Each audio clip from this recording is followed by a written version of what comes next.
Assalomu alaykum va rahmatulloh.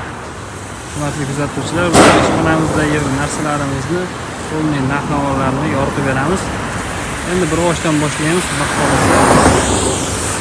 Xo'p, zina palafkalarimiz 3 taligi 1.200.000 so'm. Sesma palafkalarimiz 2.800.000 so'mdan 40 burchak stoykamiz. Burchak palafkamiz 570.000 so'm.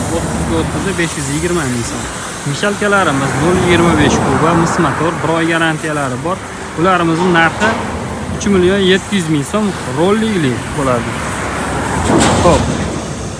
Terti dishlarimiz bor. Terti dishlarimiz bitta press bemalol chiqadi ichiga.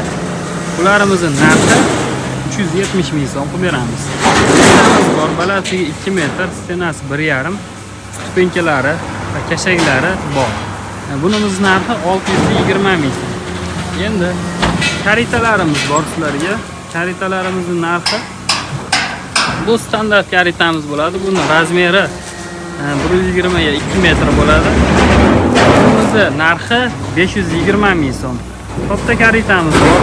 Bunimiz narxi 620.000 so'm. Buni razmerlari 140 ga 2 metr bo'ladi. Bu ham o'sha standart karita. Burchaklari mana bu holatda keltirilgan. Xo'p. Endi sizlarga palafkalarimizni, narx-navolarini tanishtiramiz va ularning ichiga nima kirishligini to'liq aytamiz. Xo'p, bu 70 lik palafkamiz.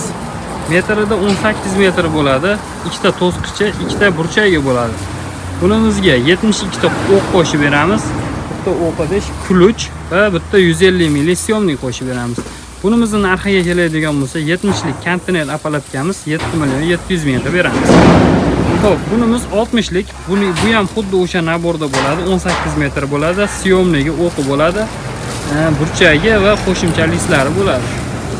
Bunimiz 50 ligi, 60 ligimizning narxi 7.200.000 so'm, 50 ligimizning narxi 6.400.000 so'm. Bunimiz 80 lik appalatgamiz, bu ham xuddi shu holatda bo'ladi. Bunimizning narxi 8.200.000 so'm.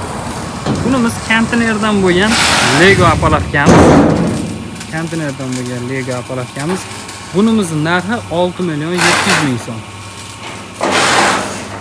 Xo'p.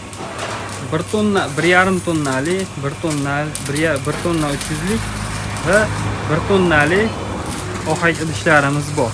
Bularning narxlari yozilgan. 1.5 tonnalisi 1 million, 1 tonna 300 ligi 950.000, narigisi 1 tonnaligi 800.000 bo'ladi.